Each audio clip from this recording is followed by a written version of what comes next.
What if the one thing keeping you stuck is the Welcome to Change Your Mind with Chris Ashley, the podcast where science meets spirituality and mindset becomes your most powerful tool for transformation. I'm Chris Ashley, author of Change Your Mind to Change Your Reality, trainer, speaker, and lifelong seeker. For years, I battled trauma, depression, anger, chronic illness, low self-worth, and the weight of old stories. Until I discovered how to rewire my mind, reconnect with my divine nature, and consciously create a new reality from the inside out. This show is here to help you do the same. Each week, we explore the intersection of personal development, spirituality, and science, diving into topics like healing, emotional mastery, entrepreneurship, resilience, and the quantum nature of reality. You'll hear powerful stories, gain practical tools, and real conversations that will help you change your perspective, get unshakable confidence, and live the vision your soul has always known is possible. Whether you're navigating a major life shift, building your dream business, or seeking deep healing and alignment, you're in the right place. So if you're ready to break through, take back your power, and create a life on your terms, this is your moment. Let's break free from the patterns that hold us back, awaken to who we truly are, and rise. Your transformation starts now.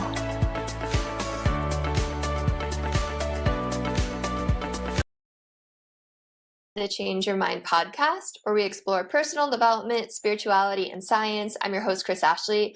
I am super excited for my guest today. He has a background in tech, which, as a lot of you know, I do as well.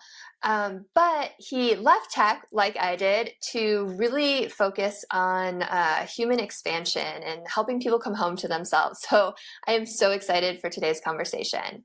First, couple quick announcements. Head over to the links in the show notes. You're going to find a lot there.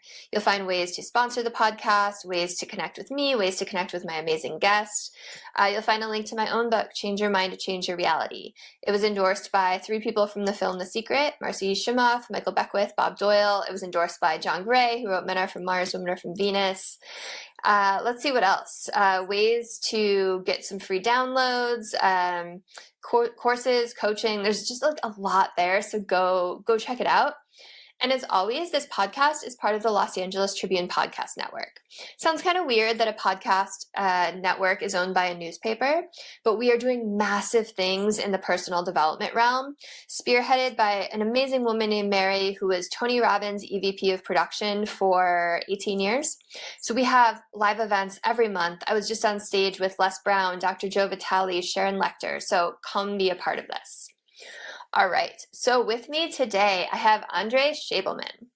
So born to Argentine-Jewish parents and raised within a larger Catholic-Colombian community in New Orleans, Andres grew up in many different worlds. As his experiences have taken him around the planet, he's been lucky enough to immerse himself within eclectic cultures, to learn from many different ancient traditions, and to start exploring the different dimensions of our consciousness. That's the part that got me excited, Andres. Another aspect of his being that perhaps is his superpower is that he is sensitive to the ways in which we all give away our power to external systems, people, organizations, societal pressures. Everything he does, from the book he wrote to the perfume he created to his comedy, and even including his travel content, is meant as a blueprint for humans to return to themselves. And I love that bio. Welcome. I'm so happy you're here, Andres. Thanks for having me. So I start all my episodes the same way, and that is by asking my guests what their origin story is. And I know you've done a lot in your life, so maybe give us the origin story that led you to writing your book and to kind of leaving tech and focusing more on helping people come home to themselves. Yeah, I think just generally I grew up in this context, immigrant family, Jewish.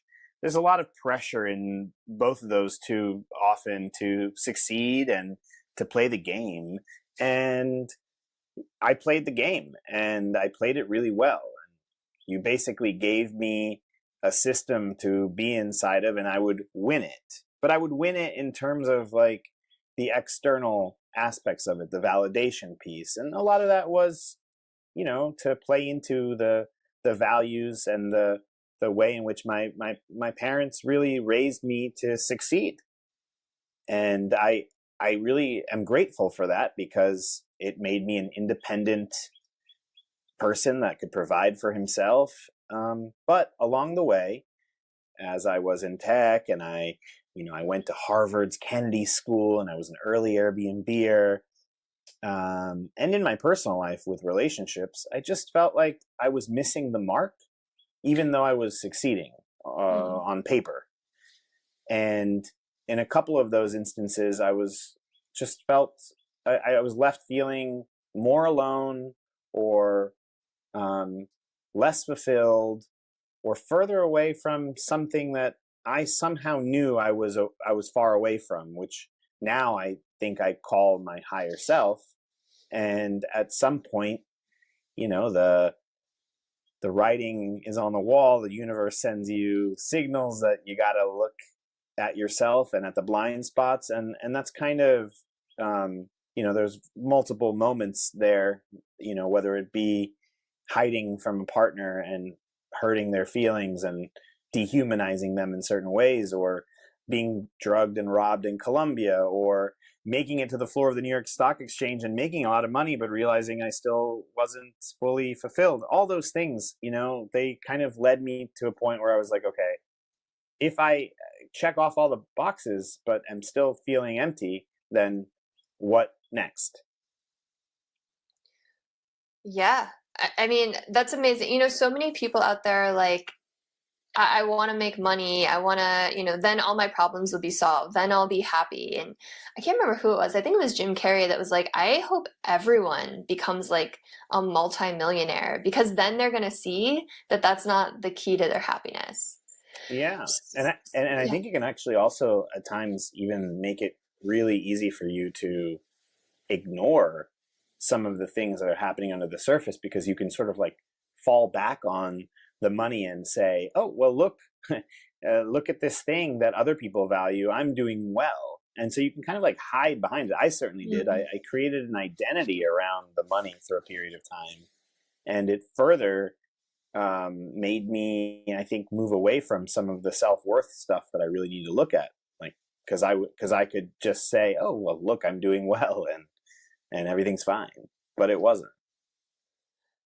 So what was it that like was the kind of the straw on the camel's back that made you really be like, okay, this isn't the path that I'm meant to go down? And then follow-up question is like, what was the first kind of step you took in the other direction? Yeah. I mean, it's hard because, I don't think growth is fully linear, so pinpointing one moment. But I will say, I think in the relationship space, that was the one that was the most clear, where I was missing the mark and kind of not being kind to my fellow humans who had shown specifically a lot of love to me. And so watching myself behave in ways that where I felt I couldn't control, where I was like subject to some other force or some other inertia that would have me show up in ways where I was just not kind. And then in one of those moments, a former partner of mine in one of those moments, just, she showed a lot of grace and love in one of those moments. And it made me stop and kind of stop a process through which I had used so frequently to avoid myself, which was actually the being hard on myself. Like the negative self-talk was one of the traps.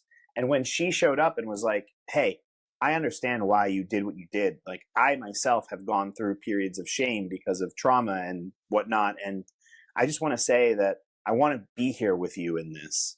And I still have love and care for you in this moment. And then I was like, oh, well, if she can do that for me, maybe I can do that for me. And, I think I started to realize I had some blind spots there. That was kind of my first experience with those blind spots. And I would say plant medicine was one of the first kind of like forays into those blind spots. And in the form of ayahuasca specifically.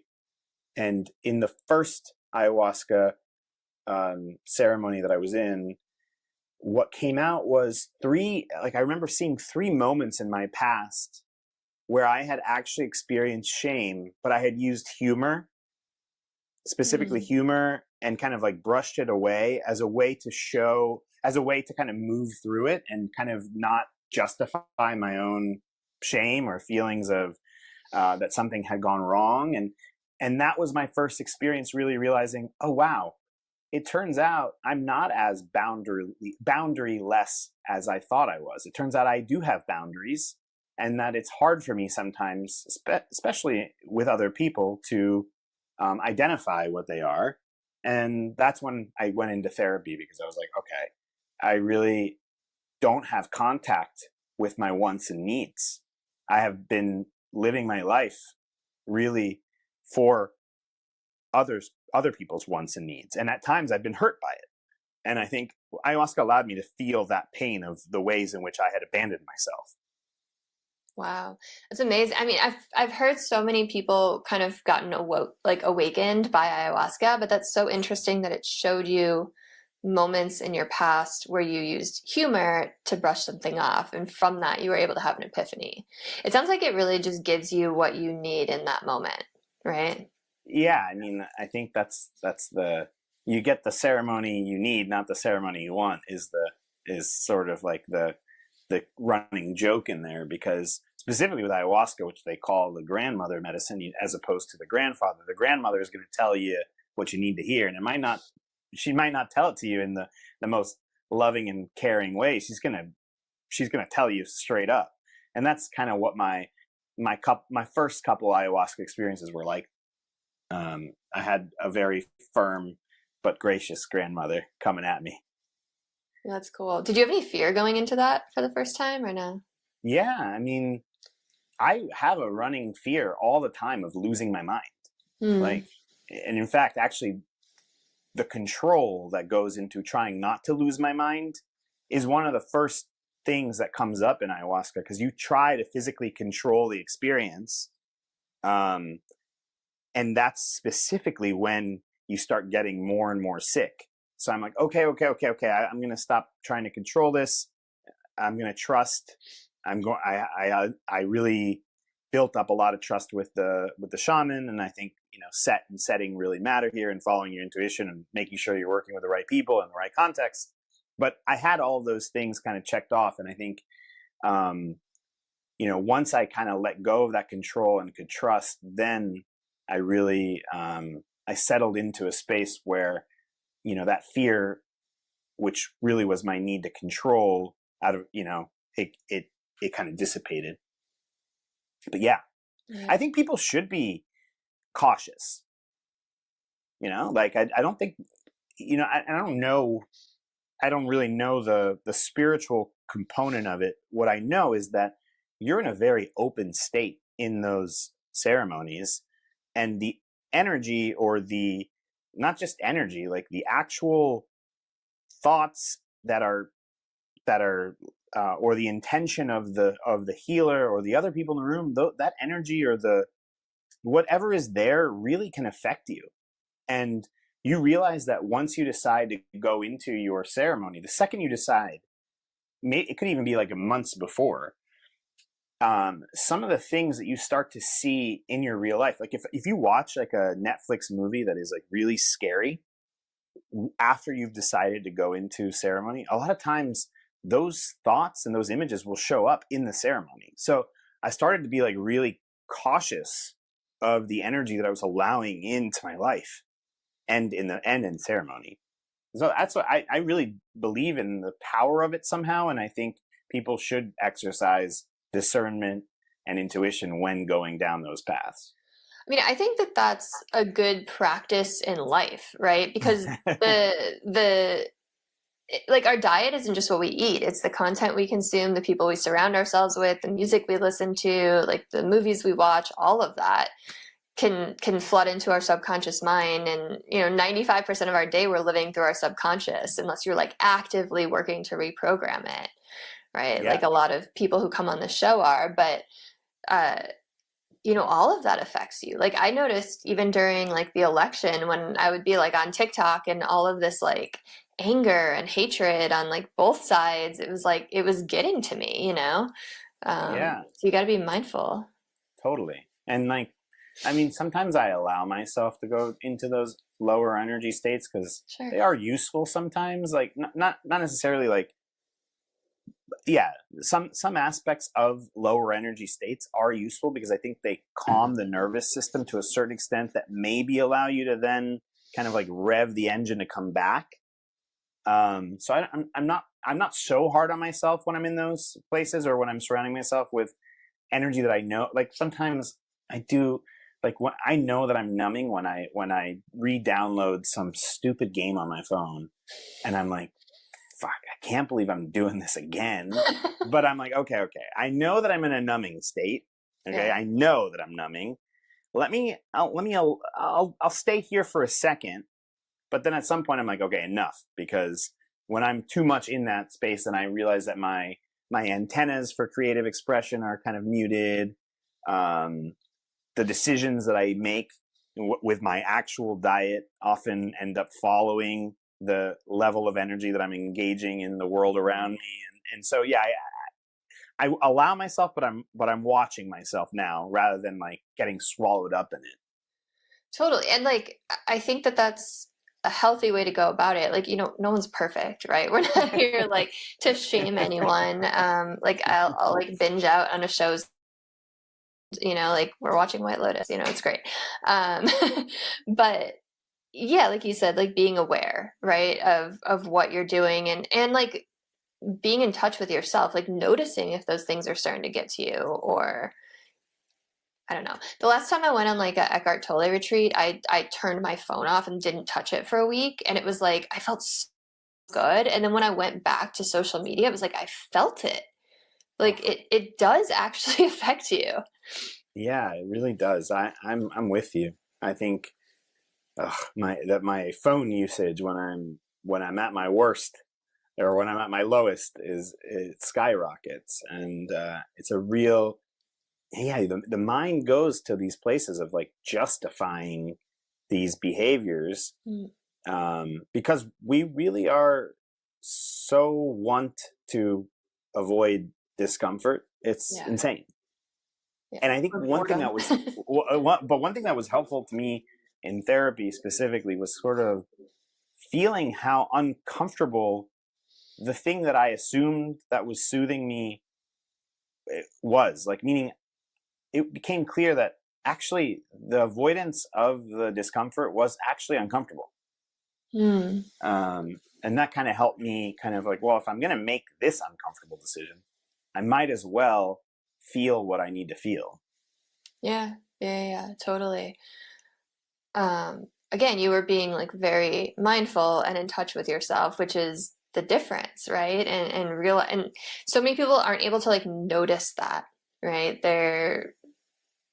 I don't know. They're too checked out to notice that. So um yeah, Why? no, that's great that you I think also, you know, again, I don't know how it works on a metaphysical or spiritual level, but there is a way in which the more that I ignore something, the more the universe will have a way of almost like hitting me upside the head and being Oh like, yeah. "Hey, yeah, you need to look at this." Yep.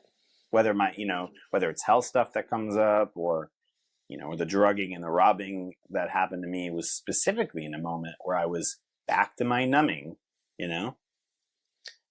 That's literally why I left tech because I was getting so many hits on the head. But now I have to ask about the drugging and robbing because you Sure, brought it sure, up sure. twice. So I'm sure this is a story. It's a story.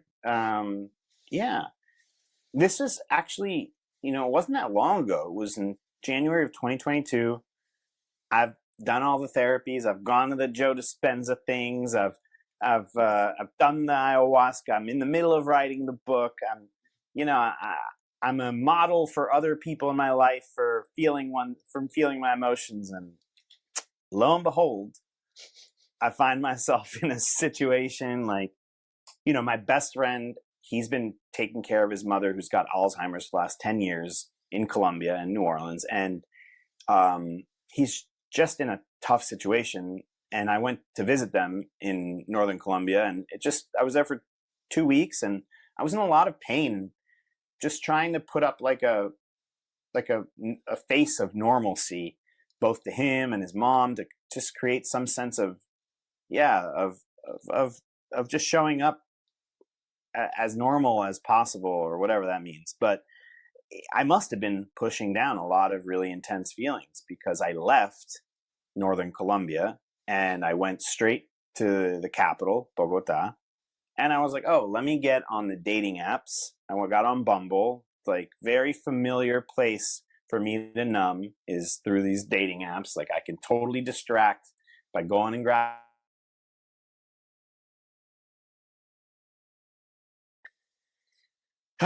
And so I matched with someone who's a nomad in the crypto space, and I'm like, whoa, this is cool. Like that makes sense to me. That's aligned. But she shows up at the bar of my hotel, and very quickly I realized that she's not actually a nomad, and she doesn't know anything about crypto, and she's not even really the same person in the pictures, I don't think. But I'm like, whatever, let's just keep moving forward. And there was an inertia to this evening. I mean, not to say I'm definitely not devoid of responsibility here. I'm just saying it felt like I was on, like I was like, I had friends that were texting me like, get out of this date, red flag, caution, caution, caution. And I just kept moving forward. By 9:30, I'm, 9:30 or 10, I've been given this drug called scopolamine or burundanga on the street. It makes you this like willing participant in your attacker's is that plan. powder stuff that they like blow on you? Yeah, I don't think it was blown on me, but I think I've seen documentaries on that. There's like a Vice one that people know about. Yeah, that's the one. Yeah. It's called Devil's Breath. Yes. Mm-hmm. Oh, that's crazy. And so that drug, I think, has like a 4 to 9 hour half-life. You really shouldn't be out for longer than that. And if you are, it's a sign that you've been overdosed. And that's usually the bigger risk in Colombia. They usually don't like actively kill you, but they can accidentally overdose you. I was gone for 20 hours plus. And I wake up in my hotel room and my phone's gone and some other weird things are happening in the room. And I'm like, I bet my crypto's gone too. I just had that feeling, and it was. But eventually my parents helped me get home to New Orleans. I did yoga for a month and a half. I cried in my mom's arms. I was probably 38 at the time, 37. And I never once was angry at her. I never once thought about the money. I just thought about how lucky I was to be alive, and how I really wanted to learn from this experience. That's amazing. Yeah. That's I mean, and that's a testament to all the tools you had acquired along the way through therapy and plant medicine and doing a lot of, looking inside. Wow, that's a crazy story. Those 20 hours are just gone for you. Like there's no recollection. Like you don't know where you were. There's no recollection in my mind. Now, for a couple of months after the experience, around the time of the attack, I found myself having anxiety in that time window. It was like my body sort of knew that something had happened, but I have no memory of it. Wow. And yeah, I think I like telling this story especially because it's in the middle of me writing the book. It's at that point when I think I'm good, or I think I've been, whatever it is. And It's just a nice reminder to me, and I think to others, that this growth process isn't linear. Yeah. And just because you fall back doesn't mean you should give up. And I think that it's so important, that message, because there's this misconception that, people that do the inner work or have had some kind of awakening or have worked on healing themselves are like good, right? But it's like, if we're here, we're still here to learn and have human experiences and grow. And And yeah, like there's still more to learn if we're here. And I like that you said it's not linear. I kind of think of it like a spiral. Like you kind of keep going back to lessons and you're like, God damn it, I thought I like was good on this. And Yeah. but you still see it from a different perspective like you did. Yeah, and I had some really necessary lessons there. Like I really was over identifying with the money, for example. And I was using money as a way to avoid some of the self-worth stuff that was underneath the surface, that had always been underneath the surface. And I was still capable of numbing out. And, when I would go to a place of discomfort, choosing numbing and compulsive to avoid my end. I guess I didn't feel physical pain because I wasn't really present for the attack, but I did suffer in some way. And so you realize, oh, yeah, I've been aware that, the numbing isn't actually that avoidant of the discomfort. Like I don't actually succeed in avoiding discomfort. This was like a clear example. It's like, oh, you're still really uncomfortable and you were numbing. So like, dude, you gotta, you gotta look at it. And I'm really thankful. I don't really, I guess it is some of the stuff that I'd done prior to that.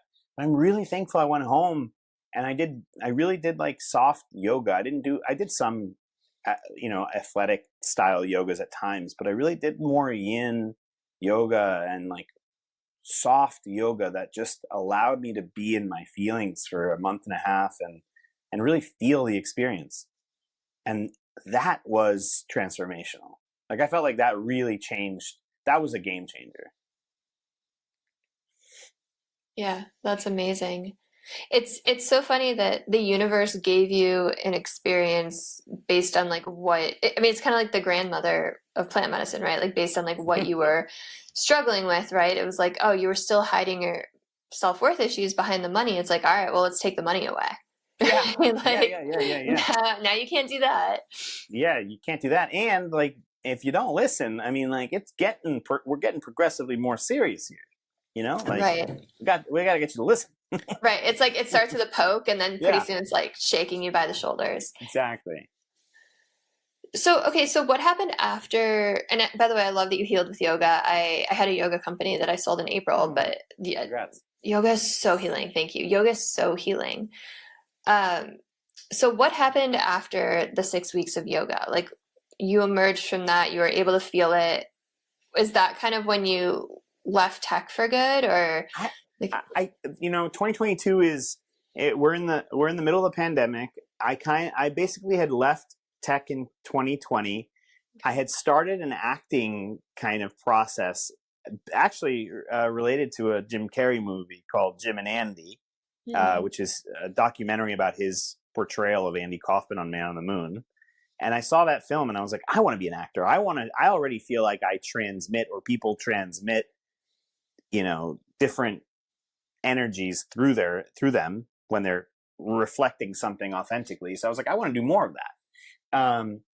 And I was starting to really get back to this dream that I had back before I got into tech, which was trying to be a travel show host on TV. And I was starting, I come out of those 6 weeks of yoga. I'm starting to be very open about my dreams about that. I'm really proud of myself that I didn't like lose faith in humanity. Like I didn't have this anger and distrust of humans. I really just was in this zone of, no, now's the time to put my gifts out into the world.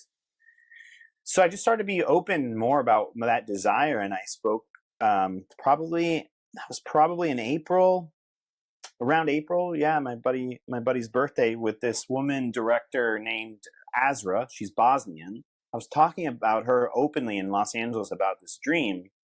And I had a conversation, didn't think much of it. And then 2 months later, she calls me from Bosnia and she's like, I found the production company that will help us produce this travel show. Can you be in Bosnia, like within the next 2 or 3 days. And I was like, yes. Amazing. And so we shot what was then for TV, or meant to be for a TV, like a full Bosnian episode. It was so cool. It was like filled with, it was like 7-person crew. It was magical. Got to go back to Azra's hometown. She's a refugee that left during the war in 1993. And it was just a deeply personal, beautiful story. And that's kind of what kickstarted this process of wanting to tell more of these stories of human connection around the world. So what happened to the TV show? Is it aired somewhere? No. So the TV show was called Made In, the idea being that it would be made entirely by a Bosnian crew and edited in Bosnia. And so we ran into some problems with just like bringing it to a conclusion. But that was kind of on hold. And then I started doing these other episodes where I went to Finland, Morocco, Spain, Argentina, and then eventually Azra was able to get that content edited down for social media, which is what the expression had then become about. Because we had created like a teaser reel from the Bosnian footage and then shopped it around. And the message that I got from executives in TV was, hey, we don't know who you are. And we've been doing more travel content with more celebrities and known people. So I then transitioned into a more social media expression, did the other episodes for social media specifically, and then started repurposing the Bosnia material for social media. We launched one episode about these Bosnian pyramids. That's been released. And now Azra is working with the editors in Bosnia to edit the other 2 or 3 episodes that are going to come out from it. That's cool. Is the pyramid episode on YouTube or something? Yeah, that's okay. out. Cool. Yeah, it's a really cool episode, actually. That's cool. There are these Bosnian pyramids where this one man has discovered them, and he's kind of like he's a larger than life, almost like cult-like leader. And he's got a whole group of something like 5,000 to 10,000 volunteers who help him excavate, but UNESCO thinks he's a scam artist, and he might be. And then Novak Djokovic, the tennis player, got involved, and he drinks water from underneath the pyramids during his like matches. So he's brought attention to it. So it's in this like realm of like, was it archaeology and pseudoscience, and it's like the truth of where it is kind of unclear. Sounds like a History Channel would love that. Yeah, it's cool. Reminds me of like Ancient Aliens or something. It's totally like that. That's super cool. Okay, so I want to get back to, I'm just looking over here in my notes at your bio. You started to explore the different dimensions of our consciousness. So talk to me a little bit about that. Like, what was that exploration like? Where have you kind of ended up with that?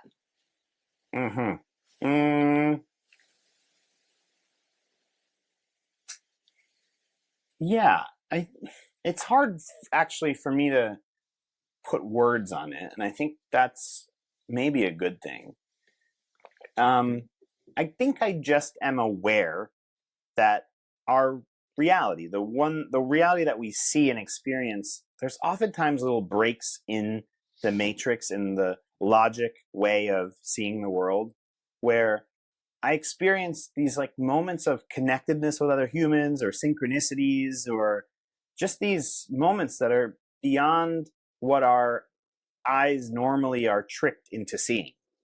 I think that's the general realm that I explore different aspects of our consciousness, in the sense that there's a reality that we are attuned to. There's a and that same reality is reinforced by a lot of mechanisms in our society, which I'm sensitive to, whether it be politics, religion, culture, the capitalist drive to succeed and make money, and the pressure systems there, and the fear-based systems that get passed on, and women have a whole other set of pressures that are put onto them in society, and men have another set of so I'm keenly aware of the structure of our reality.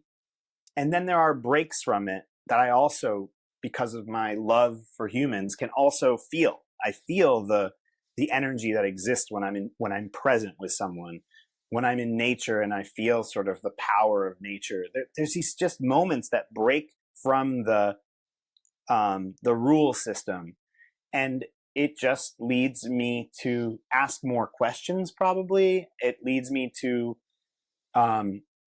really question the binary existence around me. It allows me to question the things that hold ideas together, the containers themselves. And so I expand more and more through those questions, and becoming more aware of the alternate reality of a space that occupies what I would call probably our true reality. And so it's in that zone that I would say that I try to live inside of mostly, while still obviously, living, being an active participant in the created reality before us. So I guess I don't fully understand it. If I tried to put words on it, maybe I would do it a disservice in some ways, because I think it exists in a formless space. Yeah, no, I thought that was a really thoughtful answer. And I think I think what you said, a lot of people pick up on, right? There's more to this reality than meets the eye. One of my favorite statistics is the human eye can only see 0.0035% of the visible light spectrum. So over 99% of the light spectrum is invisible to us. That's just a hard fact that demonstrates there's so much more going on than we're aware of. And when you start to tune into things like the law of attraction or the quantum field, or even just learning about quantum physics and epigenetics and neuroscience and how it all kind of backs up spirituality, you start to go okay, there's more going on here than this grind of eat, sleep, money, entertainment, work, all of that. So yeah, no, I thought you did a great job. So when you're talking about I know you talk a lot about these external systems that take our power away. Is that kind of what you were just referring to? Yeah. I mean, I think that there are, collective ways in which we give away our power, and I'm certainly attuned to those. But I think the way out of those collective systems is actually more of an individual process. I think if we can really be sensitive to the ways in which, in small ways, we give away our power, then we can reclaim that loss of power on the collective. So I think I was talking just now more on that collective level, and I think the work that I tend to do happens a little bit more on the individual level within myself, and then a reflection of that on others, and within a relational dynamics with other people. I feel like those ways I am much more attuned to. I'm attuned to the other one too. I just feel like it's more useful than to kind of put blame on or just blanket swath target the collective ways we give away our power. I feel like an expression of that are some of these conspiracy theories, for example. That's a complaint on the collective, but with an avoidance of what actually is happening internally for someone. Because actually people are probably quite afraid.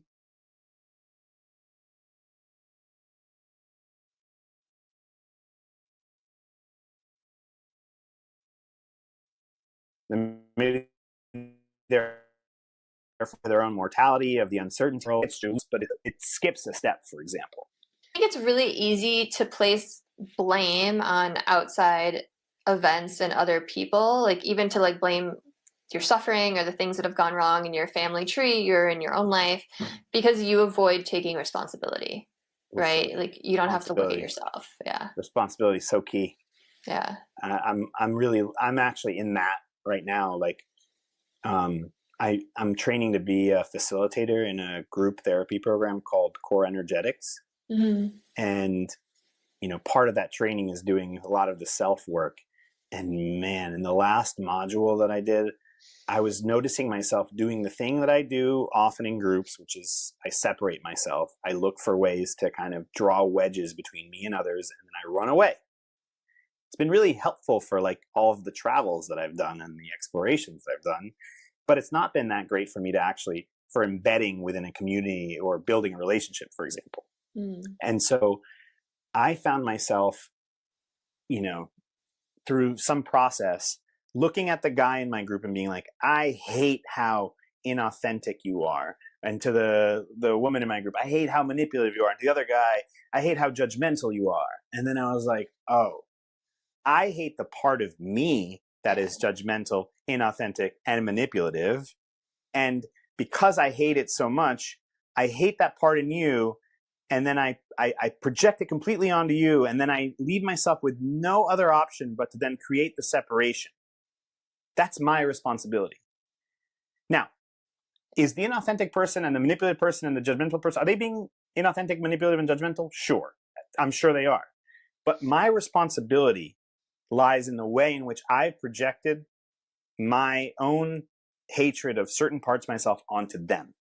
Yeah. And so without the expectation that they need to change, I have to own, or I want to own, the ways in which I'm leading to the separation. It's interesting too, because like everyone really is a reflection of you, and everyone has so many facets to them. And it's like the side you focus on is what you're going to get more of, right? So it's like if you had maybe turned down that judgmental aspect, like maybe that other person wouldn't have appeared judgmental to you, right? It's like people show up the way that we kind of expect them to, right? Well, interestingly, yeah, that's true. Like you'll look for you'll find confirmation in those places for sure. Exactly. What is interesting specifically with actually not the judgmental person, the inauthentic person came and talked to me after the session, and I felt like he was being a bit condescending to me in his comments to me after my process. And what was interesting was I was like, oh, I could go to the place where I try to one up him and show him how he's wrong. But actually, I stayed with him and I was like, oh, this is the part where he still has some work to do. And I could stay with my own goodness here and stay in connection with him. That's what I thought was actually really fascinating, was like the becoming aware of my responsibility didn't change his behavior. It didn't even really change how I was able to notice the behavior coming in my direction. It affected the way in which I used that behavior to push him away. Yeah, that's interesting. Have you ever found like I've found this before, where if I feel like someone is being like, I don't know, cold and aloof and distant, later I'll find out that that person thought the same about me. Like, have you ever had that experience where it's all the time? Yeah, and it's like it's just, we really are connected. We really are reflections of each other. Yeah, I love judgments. Like, I mean, I don't love them, but I'm saying, like, there's such a way. Like, I really haven't had a judgment of you. Like, but if I would have had a judgment of you, it would have been. I was like, oh, like I must have some part of me that is uncomfortable with that aspect of me. It's the only way I would be able to notice it in such a way in you. So it's interesting. So like you didn't have a judgment of me. So do you think that's because of the work you've done, or is it only like certain people? Maybe like I don't have anything about me that correlates to a part of you.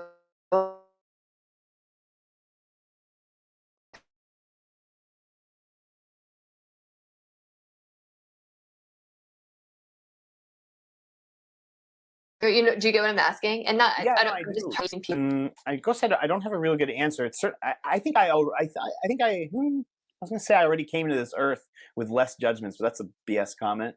Yeah, I think probably there's just nothing right now. Like maybe if we would spend more time together, some judgment would come up.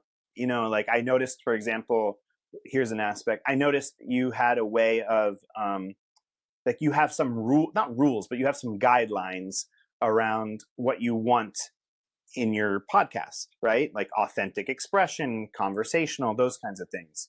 Sometimes my mind will go to like, don't put rules on me, like, so that was like an initial energy that I felt. But, also I like really respected the way in which you showed up with what you needed and wanted. And rather than take it as like, oh, how dare she assume that I'm going to show up, not authentically or whatever. Like I was like, oh, this is great. She has a desire and she's showing up openly with what she wants and needs. And so that's an example of how maybe I would have maybe had a reaction to it. But okay, so I love that you brought up that example. Thank you for bringing up that example, because it so clearly shows how everyone is coming from their own past and their own like filter and their own like lived experiences, right? Like I say that because I've had a couple guests on the show who make the whole thing like one giant commercial for their product, and then I can't use those episodes because it's like so fucking salesy, and I'm like, no one wants to listen to that. I didn't want to listen to it for an hour. It's like, do you have to reference your book every 5 minutes? Like we, like I give you a chance at the end. So like that's where I'm like, I've gone through so many of these where I'm like, I'm clear, and then we have a great conversation. It reminds me, okay, this is like such a small example, but so I have a neighbor that lives near me, and a new neighbor moved in, and the neighbor who lived near me had asked the new neighbor, like, oh, where are you from? And she's like, oh, I'm from Illinois. And the new neighbor's like, oh, like, or then the old neighbor's like, oh, I'm from Texas. And the Illinois one was like, oh, do you miss it? And she's like, no. And so old neighbor came to me and she's like, oh my God, this girl like totally like gave me this weird look when I told her I like didn't miss Texas, and it has to be because she's like a Republican, because like only Republicans would be like, oh, like you're not upset that you left Texas. And I'm like, okay, like I just kind of like let that go. And I was chatting with new neighbor, Illinois girl, and I was like, oh my gosh, I'm from Illinois too. She's like, oh, like, do you miss it? I'm like, yeah, like I miss parts of it. She's like, I'm so homesick. And it was like, immediately I thought back to conversation with first neighbor. It's like, Illinois girl was asking if she missed it because she's like homesick for like her family, and her mom just had a baby. She was like trying to have that connection with her. Whereas like old neighbor from Texas is like, oh, if you're upset that I'm like, or if you gave me a weird look, which she probably was just kind of shocked that she was just like, no, I don't miss it. It's like, oh, you must be a Republican, and therefore like I have judgments about you. And it's such a, you know what I mean? It's just like we all come with our own stuff. Oh yeah. Yeah. In the work of core energetics, we talk about images a lot. Like we have this image of what reality is, and then we go back home and we believe that that is the reality. And that's why like human dynamics are so important, because they can show us how the reality that we're living in is completely created by our own stuff. And so I love doing these reality checks. We're like, hey, I just want to I want to check in with you. Did you mean to write those rules to me because you didn't think I was gonna fulfill them, or what? And you're like, no, I just am tired of having people on my show who show up in this way, and I'm you can have, I think it's, and it would be like totally fine, like we would probably get closer as a result of that conversation. Yeah. And I think, we avoid that, sadly, and we stay in our own reality because we think it's more comfortable. And we also don't understand, a lot of people don't understand that people have their own lens and they come from their own thing. Like I heard this like really great definition of empathy that I love. And it's that understanding that other people's path is just as valid as yours. Yeah. And it's like, that gave me goosebumps to just say, because it's like, yeah, we're all on our own path. We all have our own lens. We all live in our own reality, and yours isn't any more valid than mine, or mine's not any more valid than whoever's, right? It's, it kind of takes the ego out of it. Yeah. I think what I struggle with is, I love this image of lenses, because I think I play around with it a lot, in the sense that it's really easy. I'm a reflector in human design. Maybe that's an aspect of that. I don't know. But it's very easy for me to put on someone else's lens. It's very hard for me to stay with my own. And that's, I think that's like one thing that I've been working on. Not to say that I need to have a lens, but there is an experience that I'm having at times. And my sensitive little boy in me is so, I'm not sure it's empathy, but he's so sensitive that he'll tune into the other lenses, but I'll abandon my own.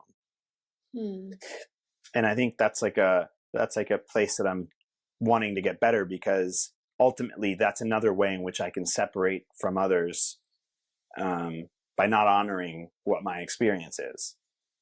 It almost sounds like an empath, right? Where it's like kind of take on the energy of other people. I'm like, I think I'm an empath, and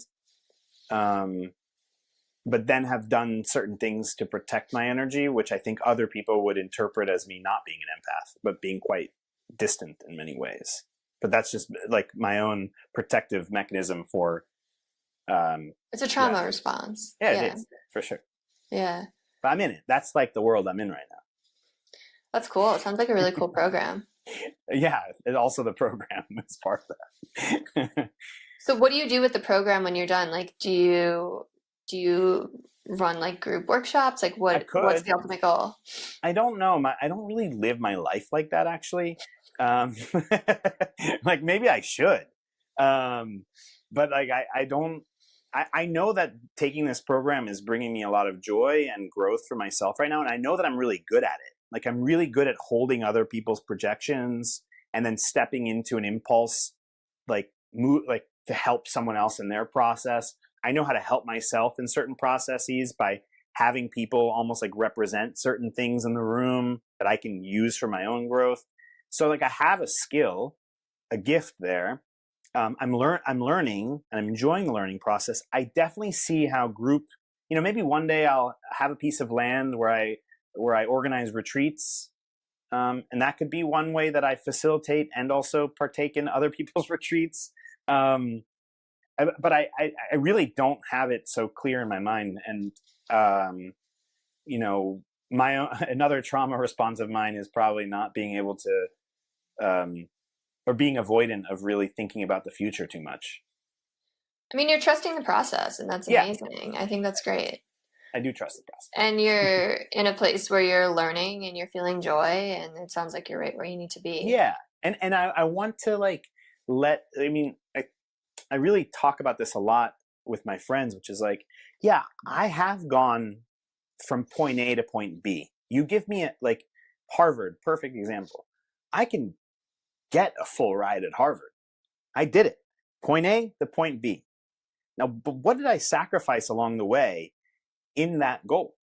I was so tunnel vision on it that I for sure missed out on other things in my life. And the times that I've let myself stay in point A, move towards point B, but let go of point B, I often end up way beyond the alphabet in a place that I couldn't have imagined. Yeah. And I really love life from that place. I do. Now, there are limits to it, like maybe I want to have a family and kids one day, and this whole way of doing things ain't going to cut it. But, but for now, I really do enjoy the surprise of ending up in a place that is usually way more aligned with my higher self anyway, and makes me experience life in a much more magical way. It's not for everybody, but it is the way that I've done things. It's like how Bashar always talks about, just follow your joy, and the universe kind of takes care of you. Yeah. Awesome. Is there anything we didn't talk about today that you really were hoping to get out to the world? I know that I should talk about the book.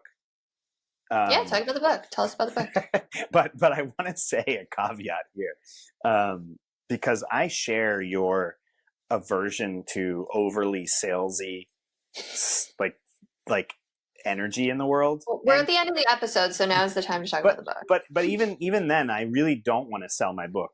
What I want to say is, if anything I've said in this conversation with you resonates with anyone, then I really think you would find my book to be of value. It's called Captains Wanted. It's the story of a character written in second person, so it's you on your journey to find how to be the captain of your own ship in your own way.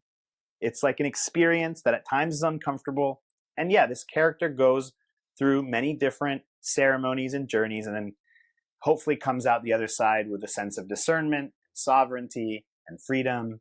And yeah, I hope that it is of and of value. And if it doesn't resonate, I don't want you to read it. So what does that mean to you to be the captain of your own ship?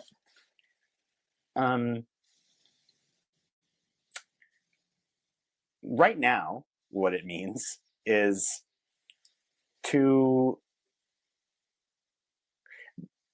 last night, my best friend from Colombia told me a quote that an artist used to write on his paintings. That his name was, I think his name is Enrique Grau, or Grau is his last name, a Colombian artist. And he would write this saying that said, when you're your own mariner, you don't need a captain. Essentially, is the translation. And I like that definition right now, which is a sense like, I don't need to be at the helm of my ship and guiding it so directly. I want to be in flow with the world around me in a way that allows me to react in that state of flow and move directionally with what is moving in my life to allow for me to end up in a place that I'm supposed to be. So I'm really trying to get out of the way of the things that in the past have been used as anchor points or even like compass directions. And I want to get into a place where I can just be and live from my heart, feel things, let things flow through me, let emotions flow through me, and then kind of like move directionally and with peace, and have that be more than enough. I love that. I think, I kind of think that's like how humans were meant to live. You know, like you said, we are in such a fast-paced world where it's like, okay, hit this check mark and this check mark and like hustle and grind, and you know, that's not good for our nervous systems. That's not good for our emotional health or our physical health or our spiritual health, and we lose connection to who we really are and to each other. And yeah. And if you think about how we're an instrument in a much greater nature and of balance, like I just want to be the purest form within the natural process. And so that's what I am trying and wanting to move towards, is just to be that, like the purest form of who I'm meant to be. Awesome. Well, this has been such a great conversation. Thank you so much for coming on, Andres. I'm sure people want to know where they can find you and watch your movies on social media and buy your book and connect with you and all that. So if you want to just take a moment and let people know. Yeah, right now I'm Schabelmania on all the platforms. So IG, TikTok, and YouTube for the longer forms. But Instagram's a great place to connect with me. So Schabelman plus IA at the end. And I really am one of these people that wants to hear if anything that I'm doing resonates with people. So I really do encourage people to reach out to me. It does give me great joy to know that somehow me living my life has a positive impact on people, or negative. That's fine too. So I would love to hear from people if anything I say resonates with them. Awesome. Well, again, thank you so much. It was so much fun to talk to you today. It was a great conversation. And yeah, if you're listening to this, send it to someone you think might resonate with it. Like, comment, share, subscribe, all the things. I'll see you next week. Have a great rest of your day.